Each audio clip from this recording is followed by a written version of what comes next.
அது நீக்கிட்டே இருக்கிறனால அறிவியல் இயக்கம்னு ஒன்று அறிவிச்சாங்க பத்திரிகையில். நான் நேராக கலெக்டர் ஆஃபீஸ் போயிட்டேன். இன்னும் சேர்த்துங்க சார்.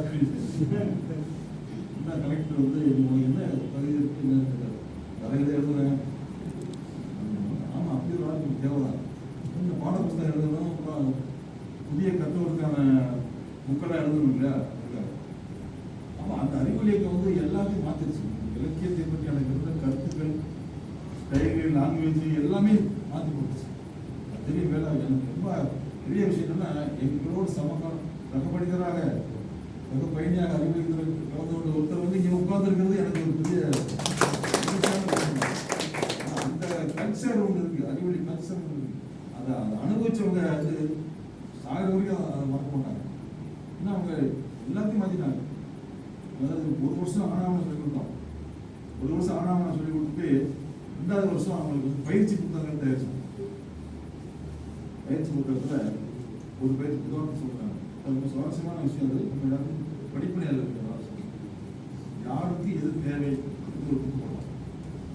யாருக்கு எது தேவை, அதில் என்ன பண்ணுறோம்னா ஃபுல்லாக பணமாக இருக்கும்.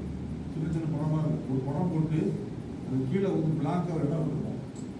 அந்த பணத்தை பார்த்துட்டு யோசிச்சு அவங்க வந்து அந்த கட்டத்தில் எழுதணும்.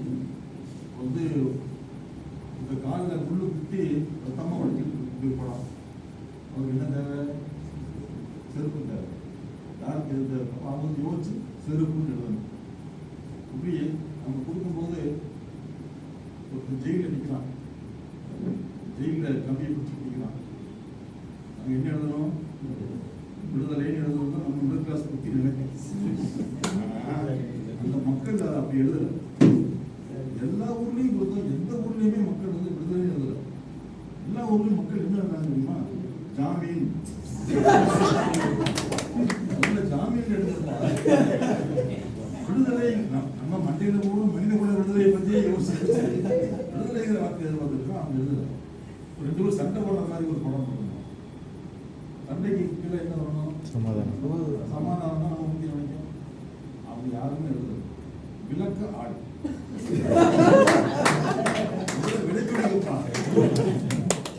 பிராக்டிக்கலா மக்கள் யோசிக்கிறாங்க. நாம நம்ம தத்துவங்கள்ல இருந்தே வாழ்க்கையை பார்க்கிறோம். மக்கள் வாழ்க்கையில இருந்து தான் வாழ்க்கையை பார்க்கறாங்க. நம்ம அவர்களோடு பேச வேண்டும் என்றால் மக்களை முற்போக்கான திசைக்கு அழைத்து வர வேண்டும். அவர்களின் மொழி என்ன என்று தெரிந்து கொள்ள வேண்டும்.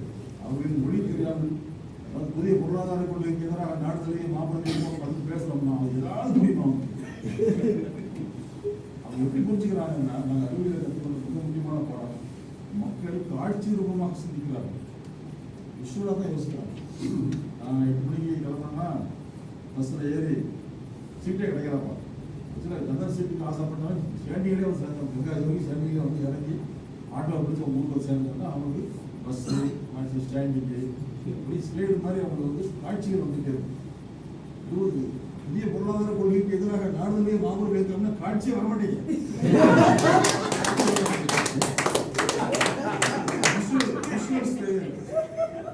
விஷுவலா மக்கள் யோசிக்கிறாங்க. தெரிஞ்சா தானே உங்க லாங்குவேஜ் மாறும். நீங்க மக்களுக்கு வந்து விஷுவலா பேசணும். வார்த்தைகள் மொழியில வந்து விஷுவல் கட்டமைக்கணும். கட்டமைச்சு நீங்க உங்க அரசியல் சொல்லுங்க. அப்பதான் அவங்களுக்கு மக்கள் வருவாங்க. இதெல்லாம் மக்கள் வந்து அடிச்சு அடிச்சு சொல்லி கொடுத்தாங்க. நான் கற்றுக் கொடுக்க போனவங்க அவங்களுக்கு இருக்கக்கூடிய இலக்கியம், நாட்டுப்புற இலக்கியத்தை ஒவ்வொரு கிழமையும் நல்லா இருக்கேன்னு கேட்டா நல்லா இருக்கேன்னு ஒரு